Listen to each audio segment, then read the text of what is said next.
Hello world! Today it is a cooking show and we are making mac and cheese.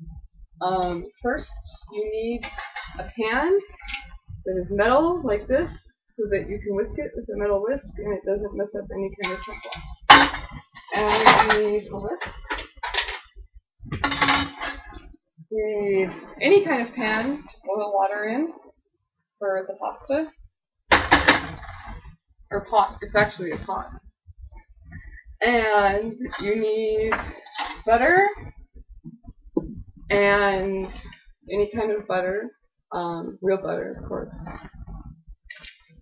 Cheddar cheese, we were using Tillamook because we were in Oregon. Cottage cheese, we were using Oompa because we're also in Oregon. And milk, I think this is just looser. And then you need about 2 tablespoons to 3 tablespoons of butter. And you melt it in the pan. I kind of go more toward the 2 tablespoon side to start, and then I add more if I need more. Because you can always add, but you can't take it back. Then you're going to need some flour. Today we are using rice flour. I like to use rice flour when I make a roux because you never have to worry about it getting lumpy. You can see the butter is melting.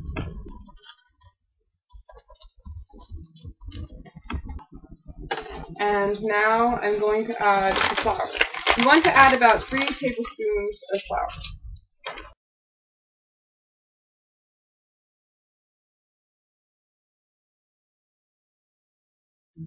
If we were doing a souffle, I would add 3½ tablespoons of flour, but this can get a little, this can be a little more buttery and less floury. And what you want to do is get all that lumpiness out of there. You want to make it all kind of look like that patch where it's all bubbly.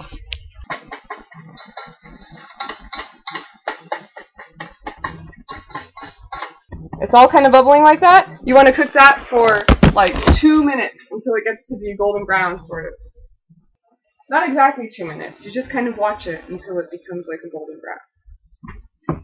You could drink wine or have a cigarette while you're waiting.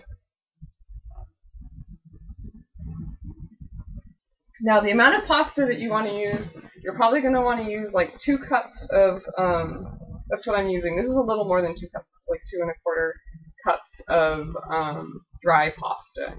But depending on if you have a specific pasta that you know really bulks up, then you might want to use less. If you know when you cook it, it doesn't come out to be that much, then you might want to use more.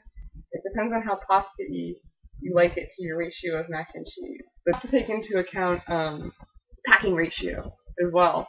This is how they do those things when they have like a jelly bean. To count how many jelly beans are in this jar, what it is they people can pretty much figure it out just by taking into account the packing ratio, and they can get really close. So a lot of the time now they don't let you touch it, because if you actually kind of look at the bottom and you look, you can, if you've got really good vision, you can just look and not have to pick it up at all, and you can win all those prizes. So this is getting there. It's going to become golden brown, and the amount of milk that you're going to want to pour in next is 1 cup. So you measure 1 cup of milk. If it's a little more than a cup because you pour too much, that's okay. But you don't want less than a cup. You be careful. If you spill milk, you can't cry over it, but you don't want to do it anyway. I kind of measure a cup and then I pour a little bit more for good measure. Because with a souffle, you need exactly 1 cup, but with mac and cheese, it can kind of go over because you want it to be a little bit liquidy. You want it to be a little, like, not that hard of a roux. So what we're doing right now, actually, this is called making a roux. I don't know if I told you that. Look at that! It's, like, all bubbly, and it's getting to be kind of golden. Whisk it around. Now look how golden that is. It's like a golden brown, but not that bad. It's like the color of cheese sauce without any cheese in it.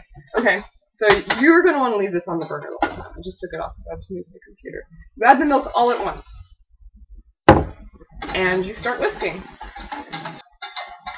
You don't want to whisk it too hard in the beginning, but you don't want to forget about it either and let the stuff cake on the bottom and start to cook too much.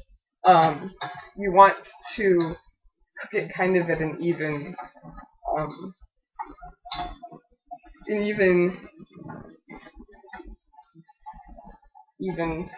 speed, even tempo. So I'll just sip some wine and eat some of the cheese. That's what we do.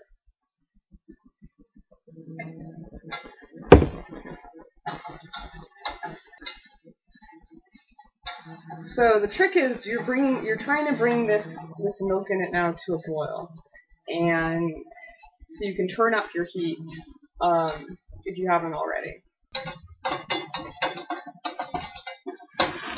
This just goes like this. See, this, where the water is, this hasn't come to a good enough boil yet.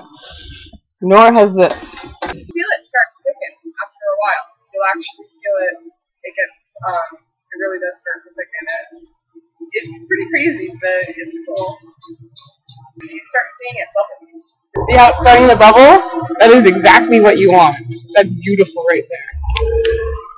So you keep going, and you let it do this for like 2 minutes. So the microwave clock goes 3:59. It's totally wrong. It's like 1 in the morning. And you can turn it down if it really starts to bubble and get like super steamy. But you want to let it go. You want to do this for 2 whole minutes, and that's how you make a roux. And that's how it makes it so that when you cook it in the oven, it doesn't. You know what? You probably couldn't hear a word I said under that fan. You want to cook this for 2 minutes like this, and that way when you go to put it in the oven, it doesn't become all congealed. It's cooking the milk. You just whisk away. If you have music going, you can kind of whisk in time with the music. Right, check it out. It has the consistency of like almost like cake frosting, or like really loose mashed potatoes. And you can just set that to the side. Add your 2½ cups of pasta. And add a little bit of butter so it doesn't stick. Or oil, but butter is actually better. But if you're low in butter, go ahead and use some oil. Stir it all around so that it kind of gets that greasy coating on it, and that way they won't stick to each other. And follow the instructions on your package for cooking, because all pasta is good. You take your pot with your roux in it, stir it all up real good. See? Stir it. And add your cheese. And it's just kind of rustically chopped cheese. And that way when you cook it, you know, it gets these nice clumps in it. Go ahead and break up your cheese. It's good stuff, you know. And how much cheese do you add? I've read recipes where they say about 6 ounces. I think that's a little much. I think when it starts to separate, it gets a little too greasy. The roux helps keep that from happening, but I think that maybe 4 ounces of cheese. A lot of people also say you should use sharp cheddar so that it's, you know, trendy and super strong. Mac and cheese. If you want to have trendy mac and cheese, you should put like chanterelles in it or something that you picked yourself from the forest. But otherwise, go ahead and just use mild cheddar because it melts so much more nicely. And the texture of mac and cheese contributes more to the flavor than the sharpness of the cheddar. But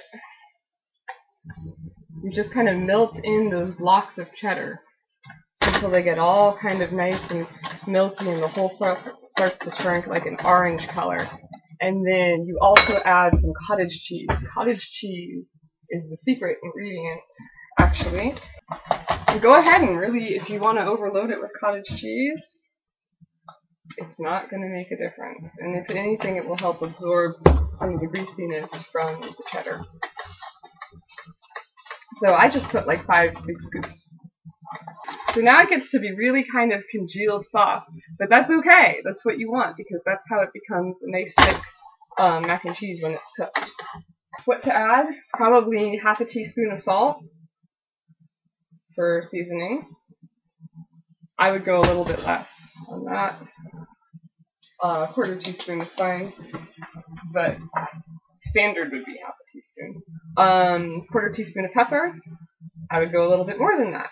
Not quite half, maybe 1/3.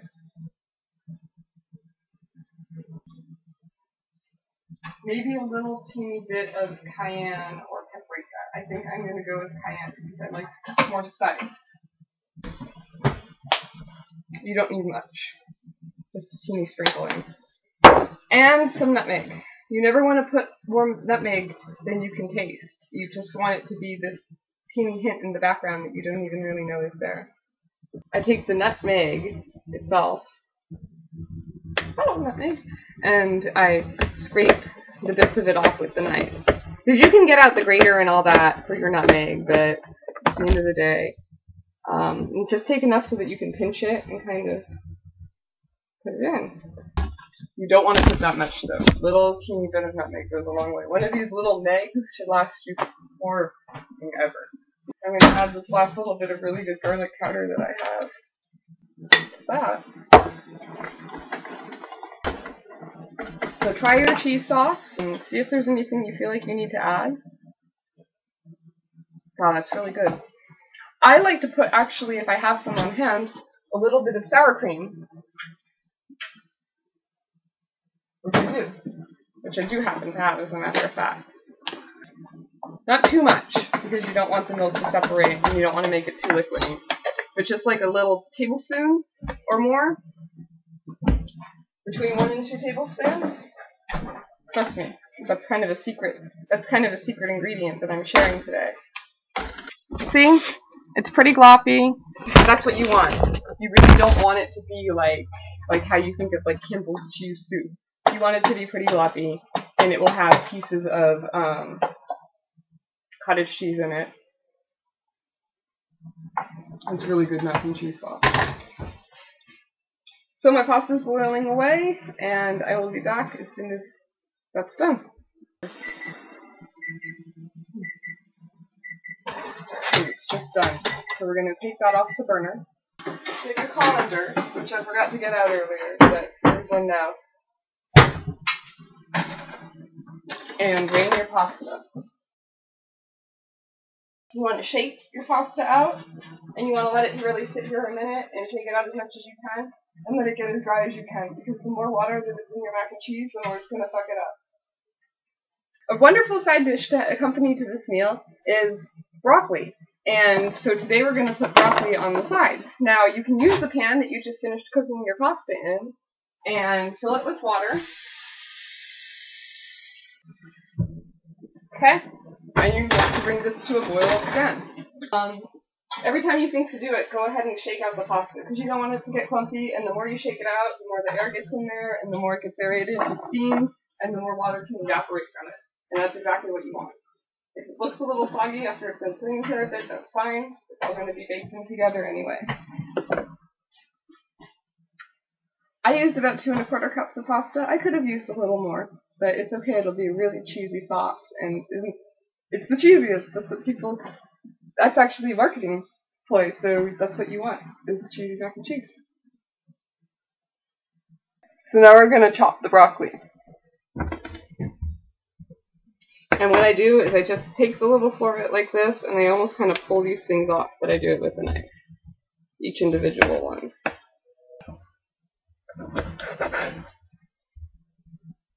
You want a good strong cutting board, because when you're in the mood for chopping, you can cut deep and not even realize it. Broccoli's chopped.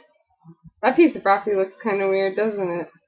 If there's any weirdness on any of your broccoli, chop it off. Just chop it off. Don't even think about it. I had a little bit of nutmeg flakes left on my my cutting board, and that's okay. If some of that gets on the broccoli, you know what? That's good stuff. Not too much, though. You don't want to only just taste nutmeg. You want anyone to go, nutmeg. So now it's time to mix together the macaroni and the cheese. So you want to have a pan to cook everything in, and you want to bake your oven at between 325 and 350 degrees. You kind of want to find like that happy medium. And you want to take a pan, and I like to use butter, you know. I've never been a fan of Crisco. I don't think I've had Crisco in my kitchen since I was a little kid, and it was actually my parents' kitchen. You want it nice and greased. Even on recipes where they tell you don't grease a pan, you should grease a pan anyways. You can't go wrong. Nothing's going to stick to it, and butter, there's nothing wrong with butter. You know, there's a Norwegian butter places, and they can't even get butter. And so we should be happy to have butter. This is like gold to them, and we should appreciate having butter. So, you might want to transfer this to a bigger bowl. I think I could pull it off in this pan. I'm going to add the macaroni in here, and I'm going to do it really slowly. I'm going to put all the macaroni, all of this macaroni, yeah, I'm not even shitting you.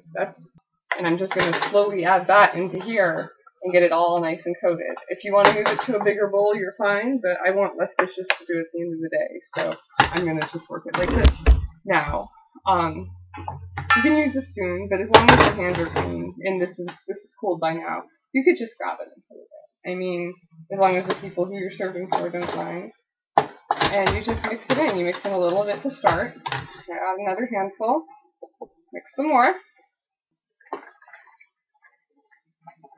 And it starts to kind of look like this. And it's almost all gone. And you add the last bit.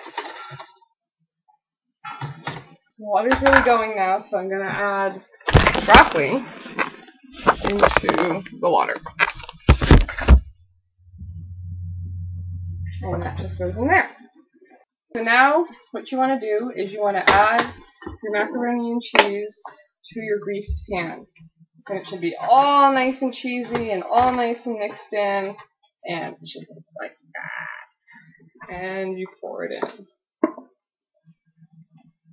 It'll make this nice gloppy sound, like real macaroni.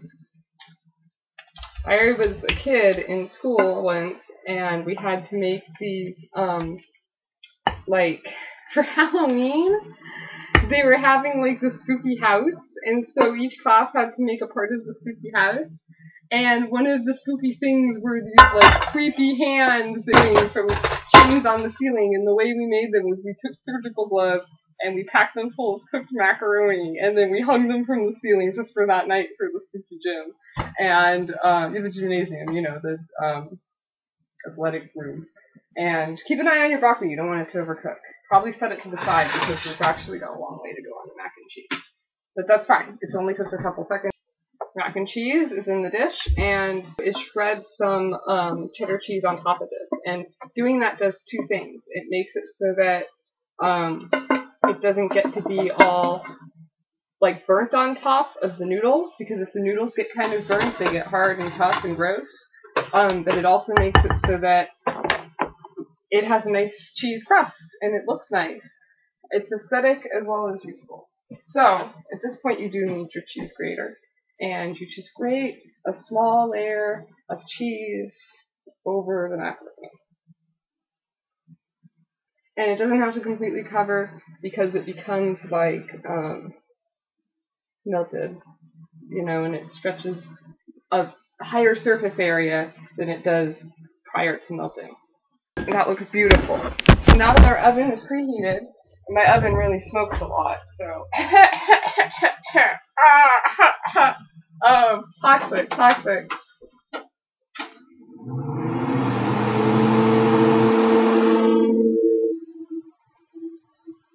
You add your macaroni to the oven. Middle rack.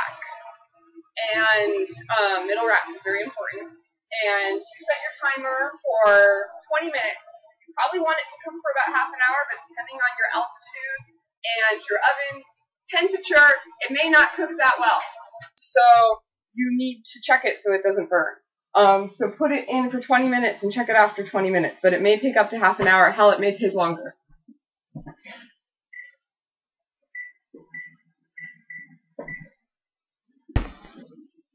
How are you?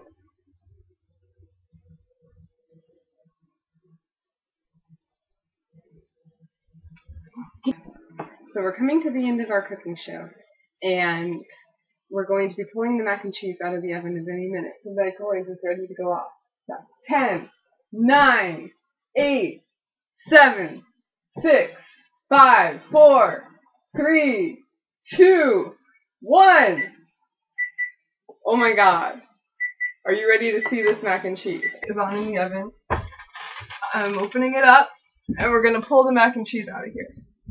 Make sure you wear an oven mitt, because I burnt my finger earlier and it really hurt.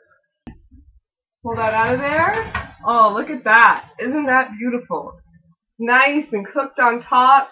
It has these nice little brown sort of scorches at the very top of it, but not too much. That's exactly what you want. You want to let this sit here and just hang out and get nice and cool and rest for like 5 minutes or so before you serve it up. It just needs to kind of deflate a little. It needs to decompress. Now the last step is just to plate the meal. And there you have it. This is a beautiful mac and cheese dinner with broccoli. Thank you. Have a good night.